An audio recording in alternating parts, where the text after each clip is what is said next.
2KD itu horsepower-nya standarnya 100 sampai 103 ya? 103. Ya. Nah, Nah, itu setelah saya remap bisa sampai 170. Mitsubishi DID kebanyakan yang saya sering tanganin exit, saya kasih nozzle Dakar, terus remap. 2KD itu engine-nya lebih enak dimainin, ya sampai bisa 3 kali mesinnya dia.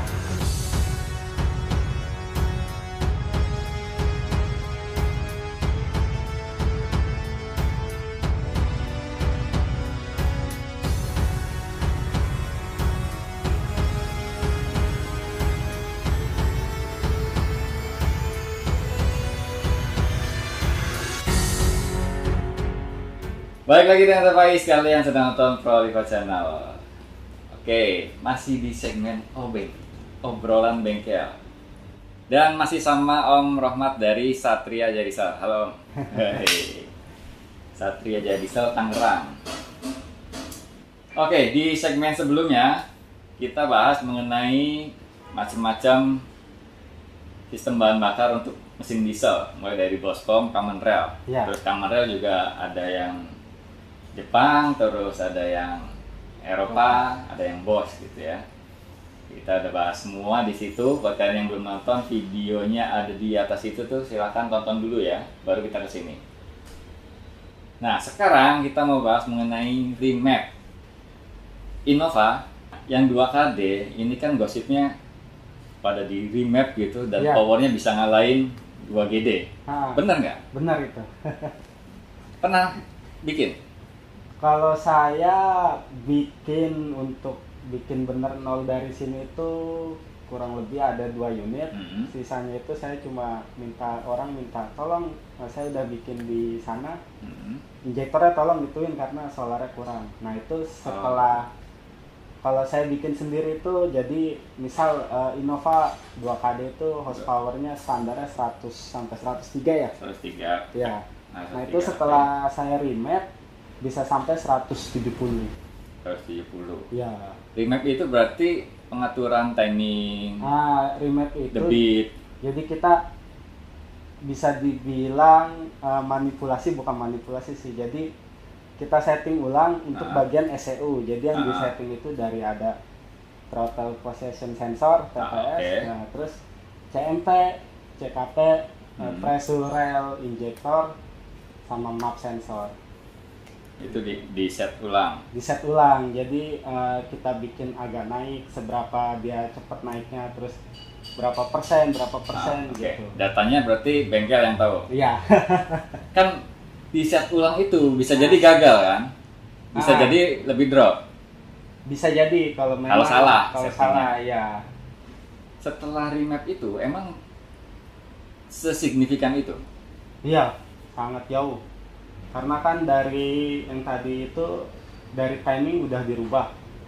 Throttle position sensor juga udah dirubah. Derajatnya seperti apa, ditambah injektornya, pengabutannya bisa dibilang kita borosin. Oh gitu.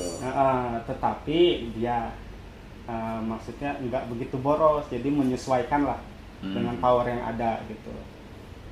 Cuma kebanyakan bilang pada irit, maksudnya agak irit. Mungkin agak iritnya karena kita cuma sekali injak udah ada di depan, tadinya masih di posisi yang berapa gitu. Oke.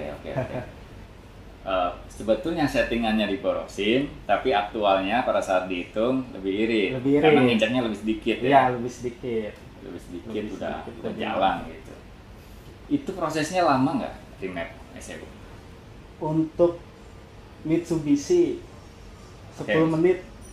10 menit? Ya, jadi maksudnya gini, kalau memang remapping yang ada sekarang kan udah rame. Jadi data udah jadi. Oh, datanya udah di-save. Tinggal di copy. Jadi 10 menit. Kalau yang awal-awal dulu mungkin lama. Bahkan bisa berhari-hari karena di tesnya di atas dyno setting. Kalau untuk alat yang sekarang ada alat yang hanya mentransfer hasil data remap. Yang dulu pernah dipakai hasil risetnya teman-teman lah ya. Tapi Satria Jadisel punya alat untuk transfer. Datanya juga punya. Datanya juga untuk Innova Innova, Fortuner, Pajero. Mitsubishi Pajero. Selain remap ada nggak yang bisa dieksplor lagi, yang mesin lebih bertenaga gitu? Bisa kayak pasangin dashcam, mungkin upgrade turbo. Upgrade turbo. Ya, terus upgrade nozzle, pasang intercooler gitu. Itu macam-macam ya? Macem-macem. Nah itu kalau itu semua udah dimainin kurang lebih bisa sampai naik 300 HP. 300 HP? Iya. Itu di apa? Mitsubishi? Di Toyota, kalau Di Toyota. Mitsubishi dia nggak bisa kuat panas. Jadi gitu. maksimal 250 itu udah maksimal. 250. Nggak kuat panas ya. Oke, Maksimal banget. satu-satu ya. Tadi kan ini bicara 2KD berarti ya? Iya. Innova 2KD, mesin 2KD dari 2005 sampai 2014. 14 2KD. 2KD. Pertama di remap, dapat 170. Ya, Oke. Terus diapain lagi? pasang intercooler. Ganti turbo dulu. Oh, kalau ganti turbo harus bantu nozzle. Kebanyakan sih dia. Kita pasang intercooler dulu. Iya, Kalau pasang intercooler jadi berapa? 200 sampai 210 200 sampai 210 HP. HP. Jadi remap sama pasang intercooler aja udah 210 HP loh, kenceng banget. Terus setelah itu step selanjutnya Step selanjutnya kebanyakan dia langsung main turbo. yang turbo. Ya. Turbonya ganti VNT. Turbonya ganti PSI-nya lebih besar, 1,3 busnya yang lebih busnya, ya turbo busnya yang lebih besar. lebih besar. Nah itu biasanya diiringi dengan upgrade nozzle. Itu apa nggak bahaya? Turbonya lebih besar kan berarti kompresinya lebih tinggi. Lebih tinggi. Kompresi dinamisnya. Iya, nah makanya dia minta solar banyak. Kalau enggak ya nanti mesinnya bisa ini Bisa panas. Panas. Berarti ganti turbo walaupun bukan VNT ini ya. Iya, walaupun kan VNT. Walaupun bukan VNT tapi yang busnya lebih besar. Yang busnya lebih besar. Sama itu harus dibarengi sama nozzle-nya ganti. Nozzle injektor pucuknya itu harus ganti. Sama yang ukuran untuk Edu 3 itu 50 PSI. Apanya? Ukuran tekanan si injektor itu si nozzle itu Nah, harus yang 50 PSI. artinya lebih rendah atau lebih tinggi? Lebih tinggi. Untuk engine yang begitu, engine yang sudah remap gitu. Harus 50 PSI. Makanya ada nozzle racing nozzle ini. Nah itu Oh. yang dimaksudnya itu. Istilahnya nozzle racing itu nozzle dengan tekanan 50 PSI. 50 PSI. Iya. Ganti turbo sama nozzle itu berarti setelah tadi remap ECU tambah intercooler terus ganti turbo sama nozzle itu Iya. bisa sampai 300. Bisa sampai 300. Pas Dan bisa untuk harian. Oh gitu. Bisa untuk harian. Untuk harian jalan ya pakai yang kuliah pakai kampus. Yang kerja ke kantor. Oh gitu. Bisa. Innova ya. Innova itu mantapnya Innova. Itu dahsyatnya Innova. Jadi Innova 2KD itu istilahnya potensial ya. Mesinnya potensial. Tapi sama Toyota cuma dikasih segitu aja gitu. Gitu aja. 103. Kalau potensinya 2GD Kalau 2GD di-upgrade gitu. di-upgrade sih kebanyakan. Malah nggak bisa kayak 2KD ya? Iya, nggak bisa over kayak 2KD karena dia dari supply pump itu hanya satu rotor. Di situ kurang gregetnya gitu. Oh iya. 2GD itu justru sebetulnya agak dalam tanda kutip ada penurunan ya. Iya. Yang tadinya supply pump 2 rotor jadi satu. Jadi satu. Sama sekali ribbon belum ada yang remap Belum. di sini. Kalau di sini udah satu kali itu tahun 2015. Nah, Nah, naiknya dia 50 horsepower. dari 180 Ya, ke berarti 230 dari 170 ya 170 ke 220 horsepower ya. Ya berarti tetap lebih tinggi dari 2KD dong. Iya, cuma maksudnya untuk hitungan kalian Nah. sehabis kita setting itu yang kelihatan, yang terasa enak itu enakan 2KD. Oh gitu. Hasratnya gitu, maksudnya hitungannya gitu. Wah, iya. kalau ribbon kita setting hanya nambahnya dikit lah. Nambahnya gitu. dikit. Rasanya karena gini-gini gitu. Nggak berubah jauh gitu.